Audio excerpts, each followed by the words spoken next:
Today is the next part to our Quietly Quitting series. We're going to going a little bit deeper and what it means to, what are some of the symptoms of being a quiet quitter. Let's dig in for a little bit more.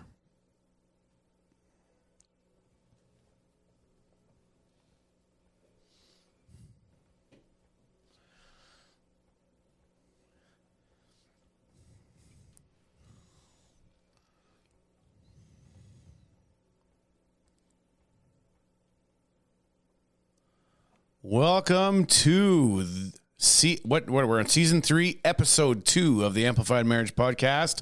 I'm Brian. I'm Natalie. We are so glad that you could join us today.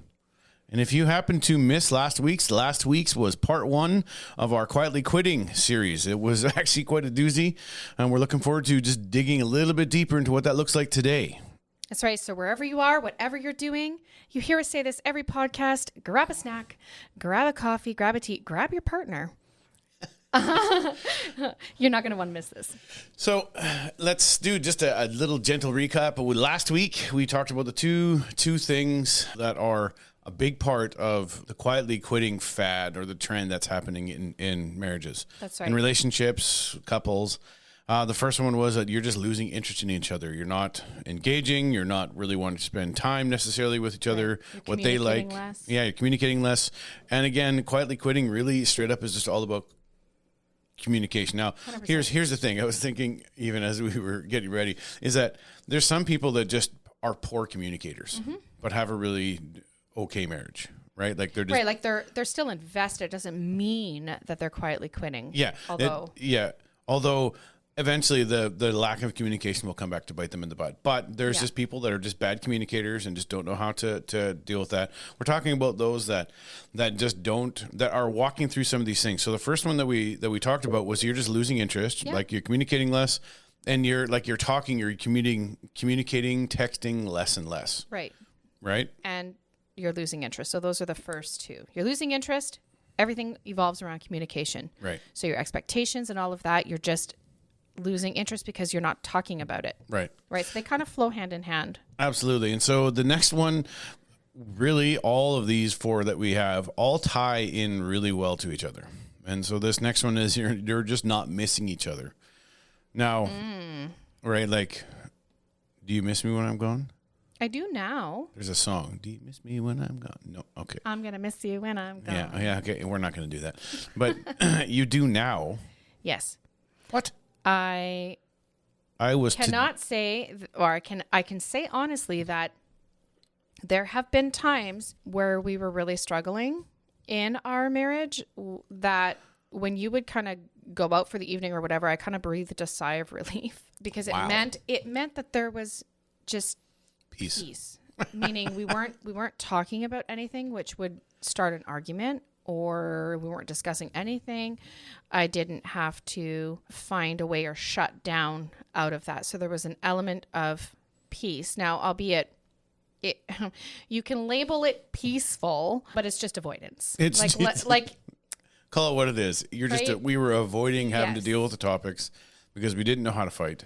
We didn't know how to communicate. We didn't know how to disagree amicably, but also in a, I don't want to say proper way, but where we could hear each other's points of views. Right. And respect each other's points of views. Right. Because we were listening with the intent to respond, not to hear. Yes. Right. Exactly. And okay. So that's cool. But yes, there have been times where I'm like, I just don't miss you. And honestly, the danger with allowing that thought to take root is that the longer that goes unchecked, or untalked about, the more you drift away. True. And that's just the honest truth. Right. And like, it's funny because when you go away now, like you'll go for a weekend with the girls, you go away.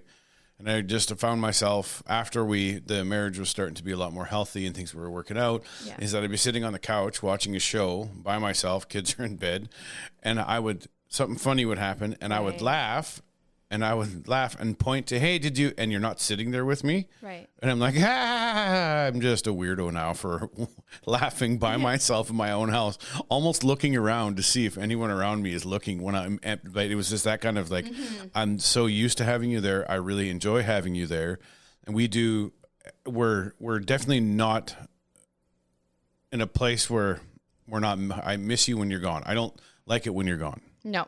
Not just because you do stuff around the house and you drive things and you take me places. Presence. Yeah, I miss you. That's right. I think that's the big key is that we actually, it's not just the presence, like the physical side. Yeah, like it's the emotional side that you bring, the perspective side that you bring to the relationship. All of that is important. Yeah. And I value all of those things. Well, and I like you. I like having you around. Yeah, I'm okay. I think there's a difference between existing together and doing life together. And thriving together. Right? And so I have to say there were lots of points in our marriage where it was just existing. And not thriving. And we were almost like roommates. Like, was that saying that we said on Sunday at church was we're just surviving, we're not thriving? Yeah. Yeah, we were at a place where we were just making it through. We were just existing in the same place.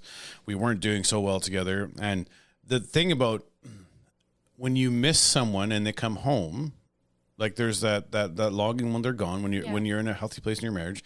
Not only is that physical presence healthy, but it actually helps you keep the related. Like, hey, tell me about your week. What did you do while you were gone? What was happening? You missed this. This would happen there. And it kind of that communication, that presence is actually kind of like an adhesive that brings everything together and kind of keeps the relationship. That's right. Healthy because we miss each other. I like spending time with you. I like spending time with you too, and I don't like. I mean, the problem is that when you start to visualize yourself without your partner. Yeah. What would life be like without them? Right. And if you are like, I mean, if you're in an unhealthy place, right, again, hear us, you need to get help. Yeah. We're not talking about that. We're talking about just two people that are just like, well, this is just my trial run. And if it doesn't work out, then there's, option B and option C. We're talking to those people because we were those people. Yeah. About disconnecting and being and fantasizing about life without you. And if you think that you can go down that path and not it affect your relationship and even your not tolerance, I don't think that word, but it begins to affect your perspective of how you choose to see your spouse or because then you're not looking at them as a lifelong partner. No, you're looking at them of like as disposable. Yeah, that's the word I'm looking for. Were you looking at me like that? Like I was disposable? I think there was a while where it was disposable and it was like, well, it's not what I signed up for. Well, and even just thinking like this would be so much easier if it was just me. Like yes. Especially the first few years, like 4 or 5 years. 8, 9, 10 years. And like, you got to understand, like we did not have kids at the moment. Yeah. And this was already huge pressure. Yeah. I can't even imagine having had kids. And I know that's not everyone's situation. There are lots of people that have kids in the middle and they're really struggling. And so really being self-reflective and ask yourself the hard questions because really honest change didn't come till I was honest with myself. Right. And you can only go so long to blame the other person. When you point the finger you've heard everyone say, when you point the finger at someone, you've got 3 more pointing back at you. And it's really true. You have to be willing to look at yourself and acknowledge the faults that you have in your part that you're playing. So what kind of questions were you asking yourself? Like if you're going to be self-aware and be honest and be like, you just have to be, what kind of things? Like if you're imagining life without me, then what are you asking yourself to kind of... Well, I think first off, you need to be aware that you're even thinking that. Yeah. And how long did it take for you to clue that in or clue into that? And that was it didn't English. Take me very long because, yes, I did a lot of like projecting and blaming you, but I was very much aware of my part to play, but I was just more content with playing the victim in hopes, I'm being honest, in hopes that it would change your behavior. And that does not work. And I'm particularly stubborn. Exactly. And so you're not a pushover and you were not your personality was different to maybe someone that's listening, right? Where they're more complacent. You were not complacent, but more passive. Yeah. Right. And that's not a bad thing. That I just knew with you, it didn't work. So I couldn't use that to my advantage, which is so awful to admit that out loud, but Come on, we're being real. So what you're saying is you, well, and it's not like you've not said this before. You tried things to manipulate me 100%. in order for me to change, and you avoiding to change. 100%. Yeah. And like, listen, I was that person who would buy self-help books and underline and highlight in that and leave it on your bedside table so that you would read it and be like, I hope that you realize. We went. You don't even have to put in the work, Brian. I've already highlighted all your faults in this book. That's so funny. Or it's like going to a marriage conference because we did those and we're like, "Ooh, this is for you." Right. But like even on the other side of that too, like because I wasn't a manipulator, I was an aggressive communicator. Yes. Not a good communicator. A tyrannical I was a tyrannical, and so my way was do what I tell you. Not in a like I'm the man of the house, but just as a personality. I'm like, just if you would do what I would tell you, this would change. Anyone who knows me knows that does not fly with me. And I did not. So I'm not a pushover. I didn't marry a pushover, and it's literally like watching two tyrannosauruses bang each other in the head constantly, over and over, with no avail. Nothing changed. Two alphas. Yeah. Like you see, the dad deers. What are they called? Bucks. You see the dad deers. You see the dad deers with their antlers. Yeah. Right? And it was just they were locking horns. It was like billy goats. Yeah, I'm digging my heels in, you're digging your heels in, right. And then we're gonna butt heads. And honestly, because it was easier to just disengage, I actually didn't miss you when you would go to work, and I didn't miss you because I was like, wow. Finally, there's not peace. Having to, but it's a false sense of peace because if you think it's not waiting for you when you get back home. Well, yeah, because you're just like we've talked about this before. You're literally peeling back the rug, that's right. Sweeping everything underneath, hoping that maybe they'll forget or somehow magically it's going to work out. Now, we do know that there's some things that are less important that you can just you don't need to deal with them right away. But over time, they end up building up into things that you should have dealt with sooner. And that's why we say, communicate your way through this.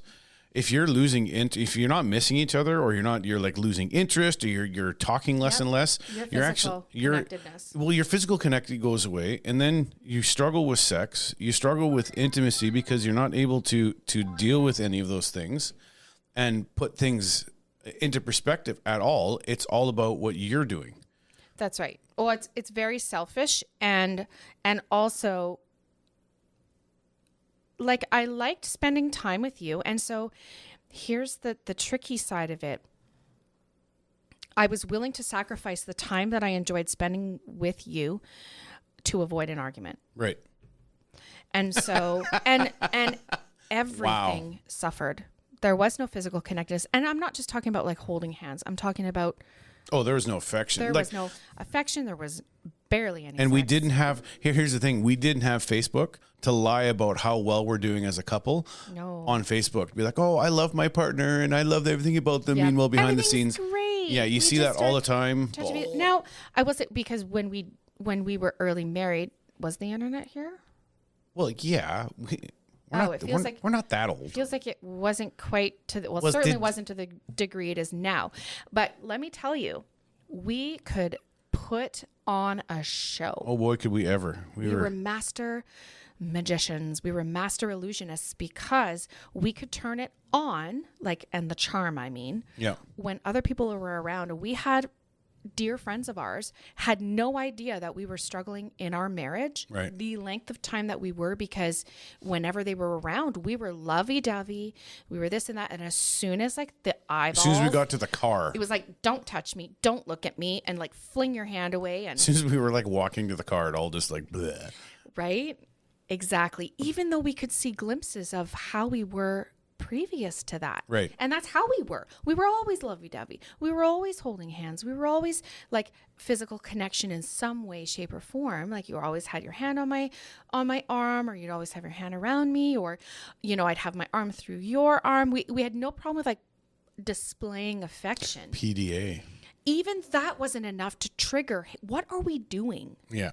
Do you know what I mean? Yeah. And so if you're regularly spending time away with your spouse and you don't find that you're missing them, it could be a sign that you are quietly quitting. Right.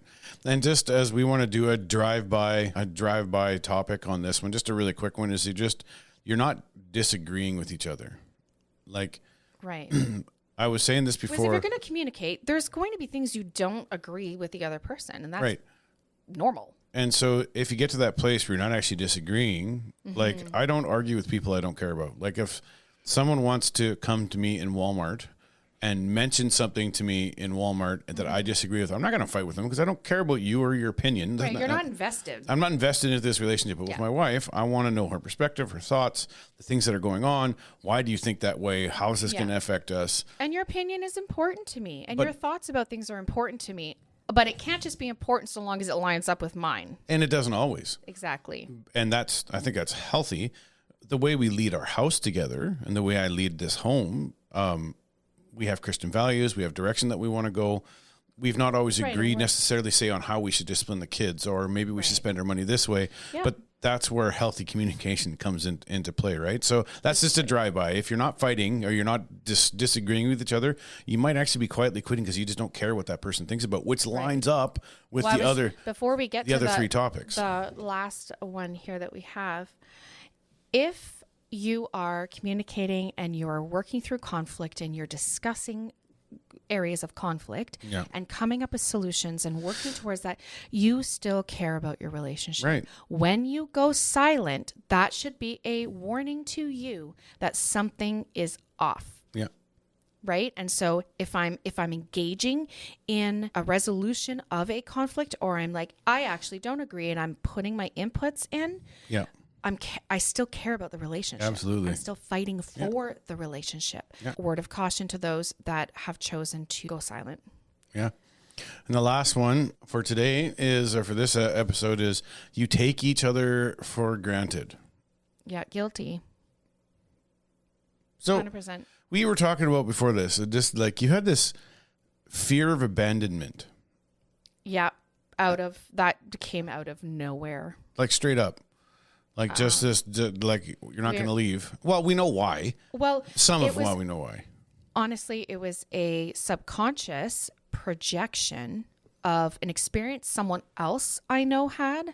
And for whatever reason, I adopted that as out of fear. And so it really reared its ugly head when we were pregnant with our first, we lost our first baby. So pregnant, I guess, with our second pregnancy, first.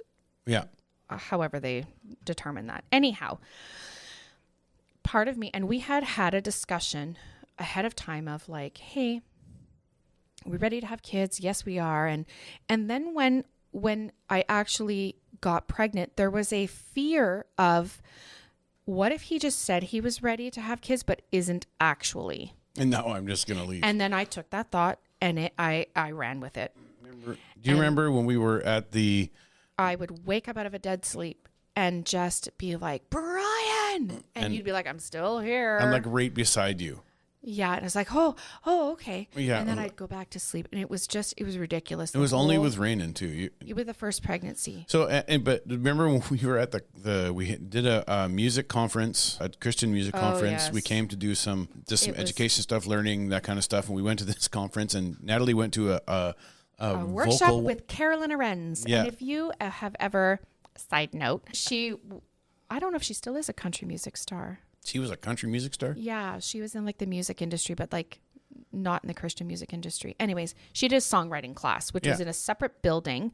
No, it was in the same conference center on the opposite end of where I was. And I went to this electric guitar one that was teaching me about this thing. And you were panicked from the moment that we left the house. We were in a bus. So it was winter time, and I was, so I'm already like in a van full of people, and you were already on edge. You thought I'm like, and then you vocalized it when we showed up.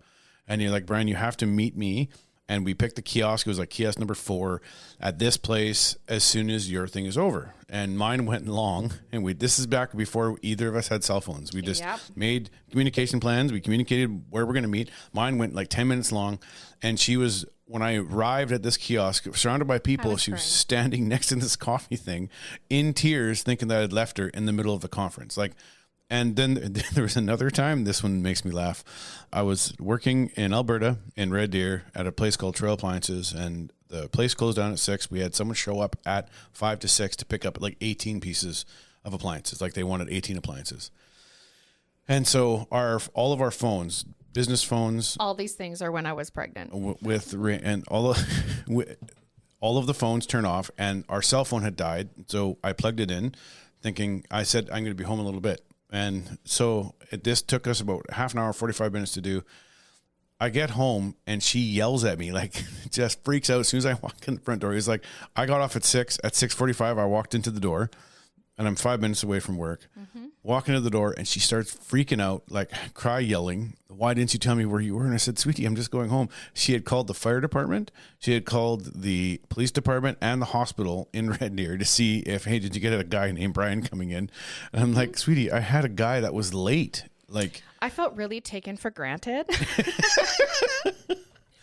in that moment. And I certainly, the thoughts of, again, where we had said earlier, what if something would have happened to my husband? Right. And it really was eye-opening. Then all my worst fears would have come true. Yeah.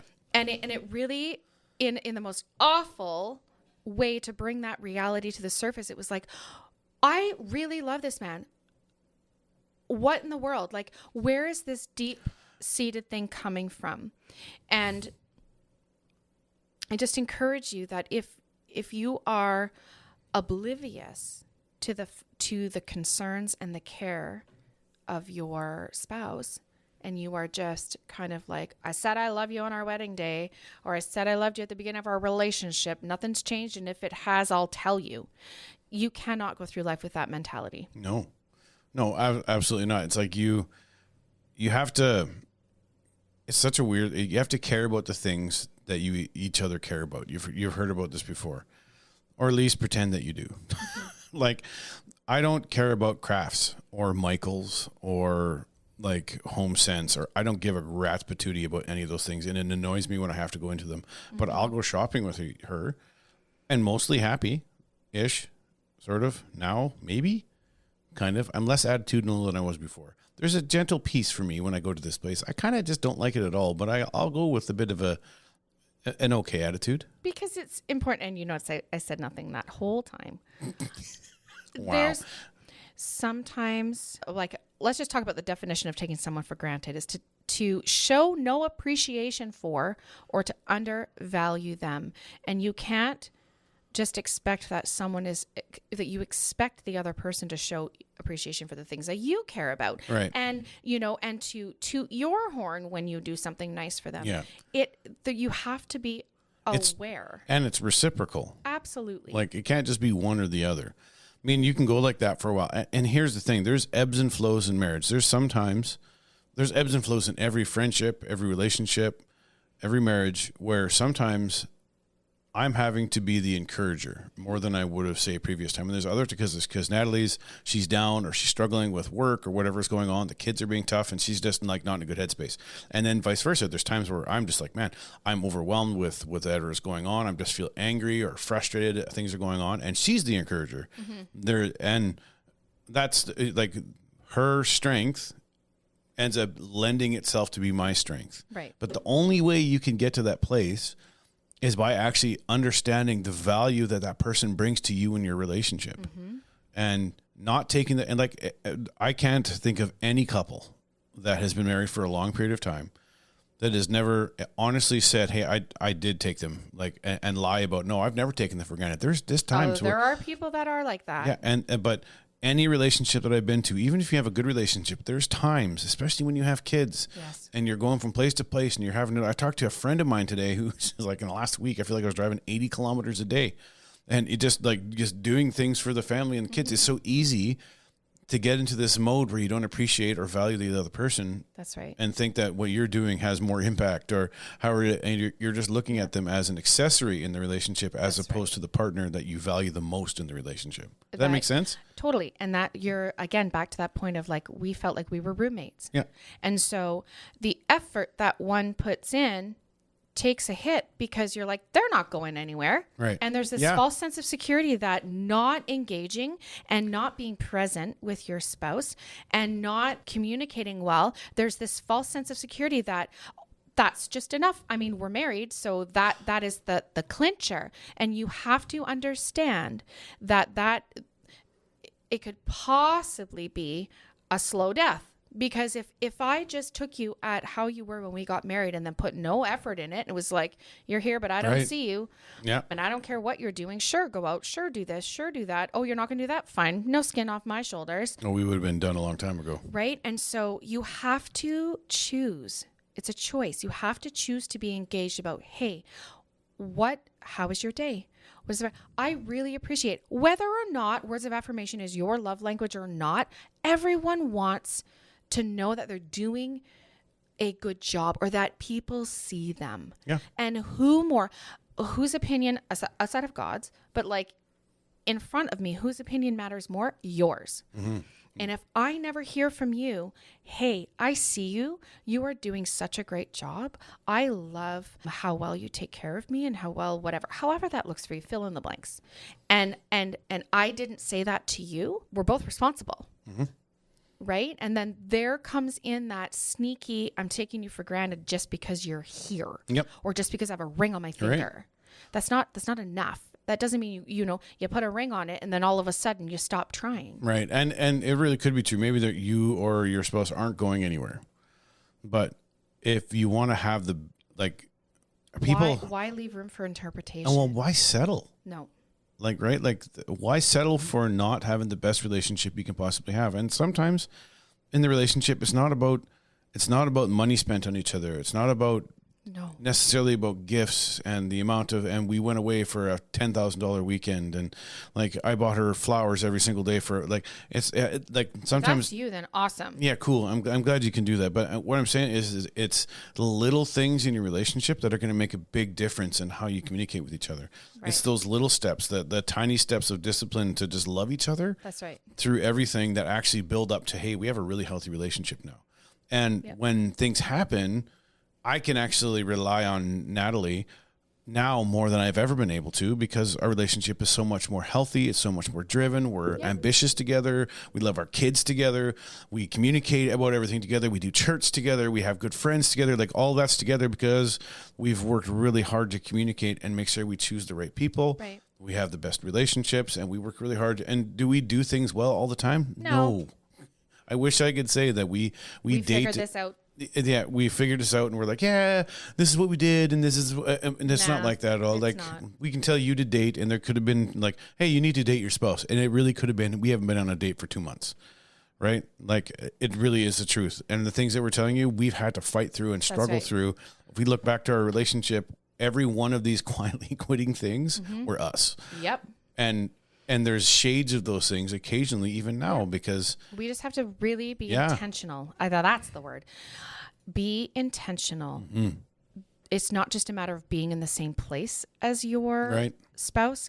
It's a matter of being engaged in that place. Absolutely, it is. With them. Mm-hmm. And if you're not, that could be a red flag. Absolutely.